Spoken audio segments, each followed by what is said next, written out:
All right, let's jump right in. We're going to start with a pretty shocking statement from a modern president, and then we're going to hit the rewind button and travel way back in time, because believe it or not, this has all happened before. The parallels are just, well, you're going to want to see this. So picture this. A president sees a video of some lawmakers, who are all military veterans, by the way, saying they'd back up service members who refuse to follow an unlawful order. And his reaction? He posts this on social media. Each one of these traitors should be arrested, seditious behavior punishable by death.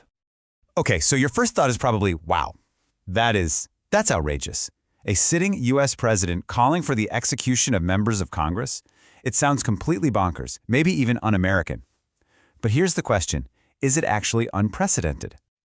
Well, you might be surprised to hear that the answer is no. As the historian Cox Richardson has laid out, we have absolutely been here before.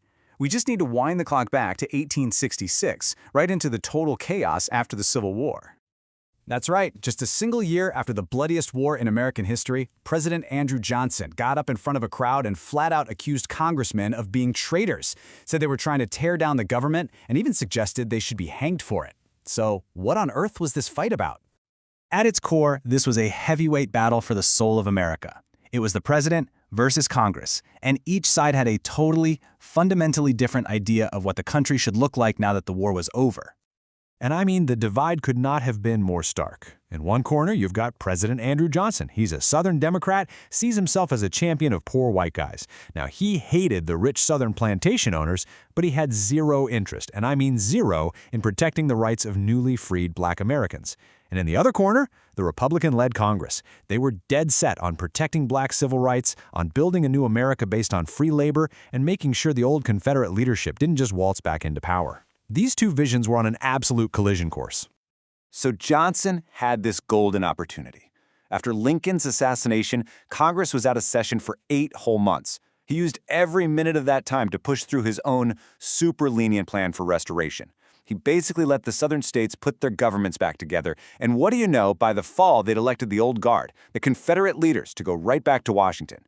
By the time Congress was due back in December, Johnson pretty much said, all right, we're done here, Reconstruction is over.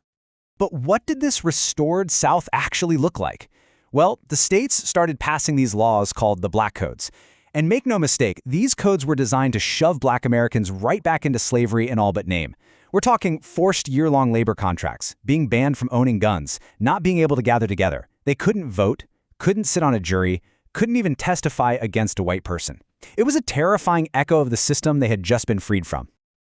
So you can imagine when Congress finally gets back to D.C., they are completely horrified. They see Johnson basically letting the guys who tried to destroy the Union win the peace. So they made a huge move right out of the gate. They just refused to seat the newly elected Southerners. They literally wouldn't let them in the building, a massive line in the sand. And this wasn't just some political squabble in Washington. The public in the North was absolutely furious. This quote from the Chicago Tribune at the time just says it all. They'd rather turn the entire state of Mississippi into a swamp than let these disgusting laws stand on the very ground Union soldiers died to free. So, faced with all this pushback, did President Johnson compromise? Did he back down? Nope. He did the exact opposite. He went on the attack. With a really important 1866 midterm elections coming up, Johnson decides to go over Congress's head, straight to the people. He launches this big speaking tour called the Swing Around the Circle. His whole goal was to convince voters that Congress was the enemy, that they were the radicals getting in the way of a unified country. And it's on this tour, in Cleveland, Ohio, that we get the moment. Johnson's getting heckled by the crowd, and he just loses it.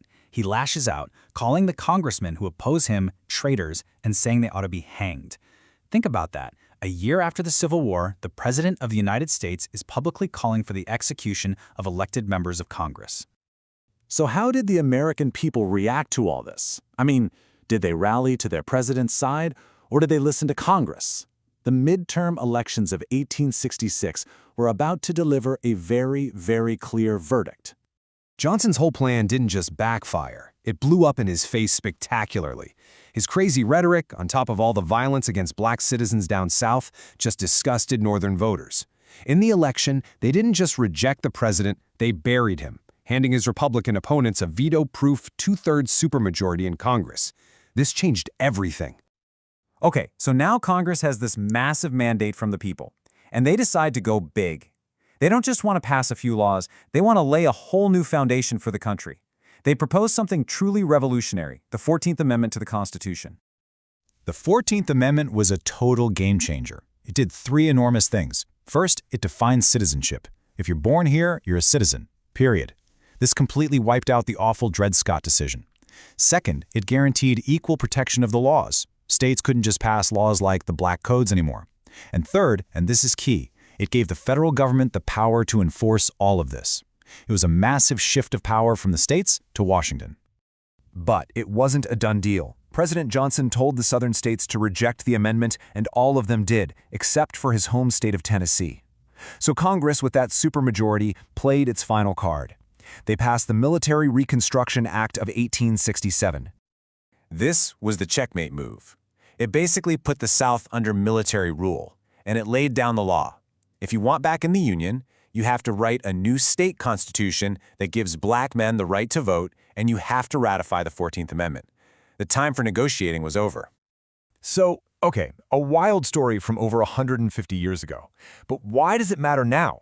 Because this epic showdown between a president and Congress fundamentally remade America, and you can still feel the shockwaves today.